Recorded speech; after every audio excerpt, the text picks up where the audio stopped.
عزم تھا اس کا جواں ایمان کا دھارا تھا وہ، داعیے دین خدا عظمت کا مینارہ تھا وہ۔ بسم اللہ الرحمن الرحیم۔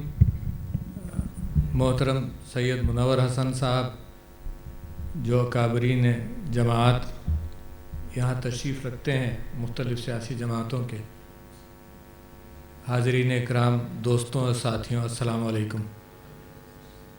میرے پاس اس سلسلے میں، جس سلسلے میں مجھے یہاں دعوت دی گئی، اس سلسلے میں علم بھی کم ہے اور الفاظ بھی کم ہیں، مگر پروفیسر غفور احمد صاحب کو خاص طور پر میرا خیال ہے کہ اپنے بچپن سے جانتا تھا، اور آج اس محفل میں آ کر کچھ پرانے نام بھی آئے، صادق حسین صاحب کے، اور یہ غلام محمد صاحب جو آرام باغ میں رہتے بھی تھے، اور پھر جب ان کا انتقال ہوا تو ان کا جو گھر ہے وہ دفتر جماعت اسلامی بنا کراچی کا۔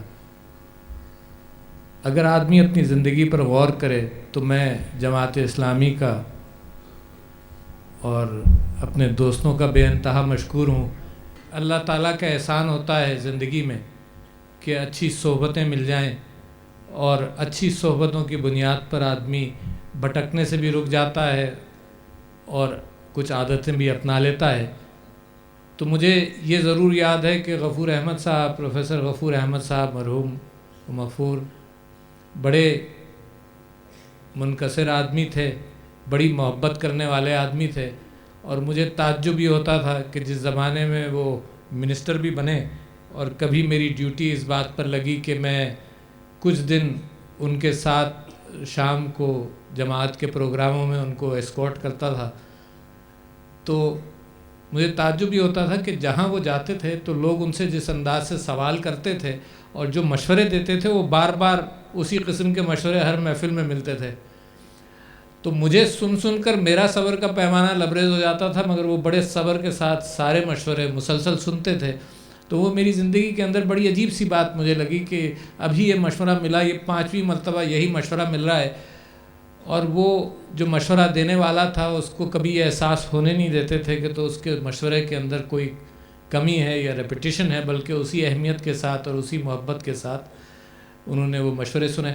پھر غفور صاحب نے کچھ کتابیں بھی تصنیف کی، اور مجھے یہ ضرور یاد ہے کہ شاید 65 کا زمانہ تھا، تو اس زمانے میں شاید جو سینئر حضرات یہاں پر ہیں ان کو معلوم ہوگا کہ پاکستان کے اندر لیفٹ اور رائٹ کی جنگ تھی۔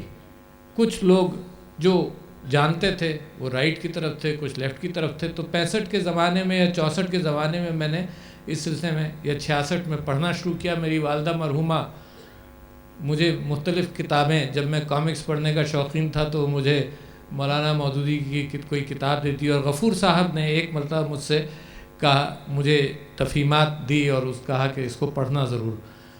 تو جس زمانے میں یہ چیزیں پڑھ رہا تھا شوق سے، اور بالکل ہی بیلنسڈ، بیچ میں اپنی زندگی کے اندر لیفٹ اور رائٹ کی کوئی میرے اندر کوئی تمیز نہیں تھی، تو مولانا مودودی کی کتابوں کے سلسلے میں انٹروڈکشن غفور صاحب نے کیا۔ میں ان کا مشکور ہوں اس معنی کر کے۔ پڑھا میں نے کارل مارکس کو بھی اور ہر طرف کی مطالعہ کیا، مگر میرے والد صاحب مرحوم بھی مولانا مودودی کے دوست بھی تھے، واقفیت بھی رہتی تھی، ملاقاتیں بھی رہتی تھیں، تو ہم رائٹ کے پلڑے میں آئے۔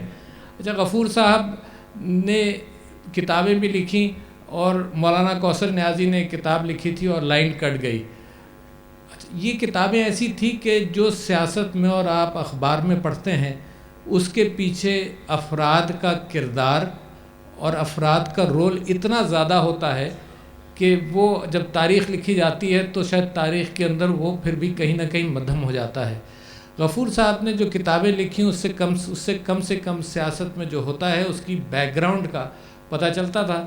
ایک مرتبہ وہ کہنے لگے کہ میں جب یہ مذاکرات ہوئے بھٹو صاحب کے ساتھ، تو مذاکراتی ٹیم کے اندر غفور صاحب، پروفیسر غفور صاحب مرحوم موجود تھے، تو کہنے لگے میں اس پریسیڈنشل یا پرائم منسٹر ہاؤس کے اندر جب گیا تو جیسے ہی اندر گھسا تو وہ بھٹو صاحب کہ دروازے کے اندر ہی ایک کتاب رکھی ہوئی تھی جس کو غفور صاحب نے پلٹا، اور اس کے اندر جب اس کی پبلیکیشن کی ڈیٹ دیکھی تو وہ غفور صاحب کے نے یہ بتایا کہ وہ چند مہینوں پہلے کی تھی.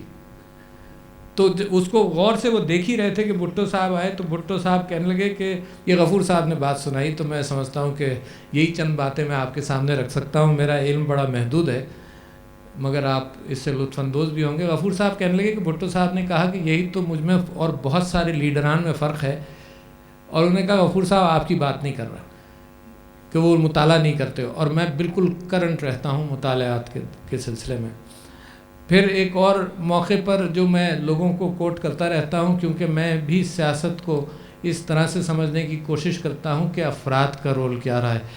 تو غفور صاحب نے ایک محفل میں یہ بھی مجھے کہا کہ دیکھو جو کرپشن آج کل ہے وہ اتنا بڑھ چکا ہے، مگر اس کی میں تم کو یہ مثال دوں کہ بھٹو صاحب کی زندگی میں بھٹو صاحب کا کوئی فائنینشیل کرپشن سے میں واقف نہیں ہوں.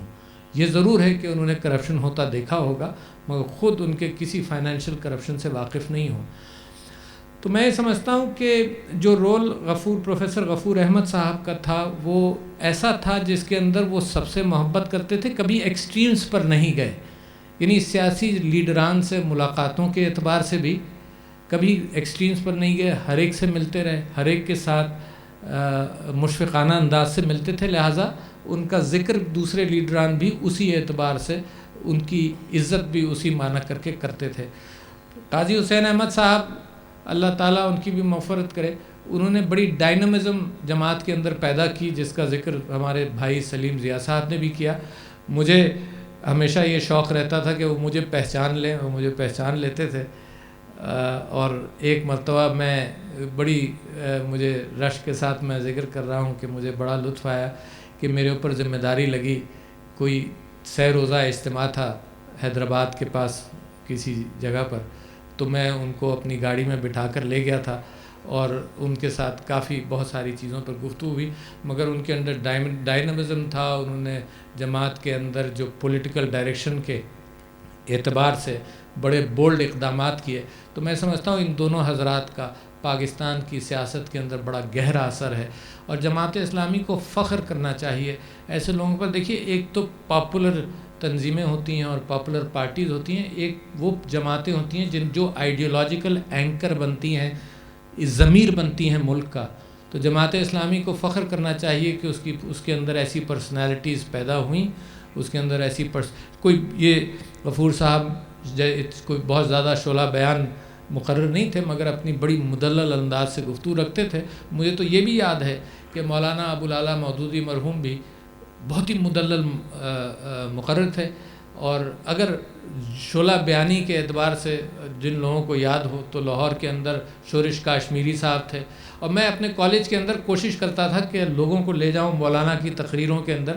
تو جب میں لے جاتا تھا اور بڑے شوق سے لے جاتا تھا کہ اتنی بہترین تقریر ہوگی کہ تم بھی متاثر ہو گئے.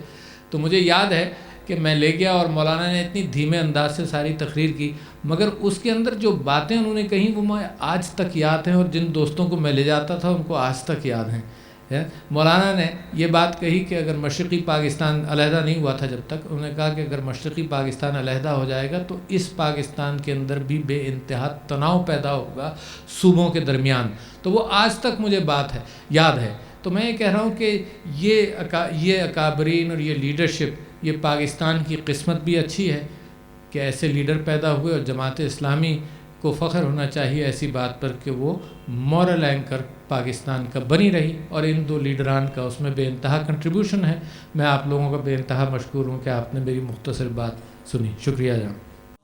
عزم تھا اس کا جواں ایمان کا دھارا تھا وہ داعیے دین خدا عظمت کا مینارہ تھا وہ.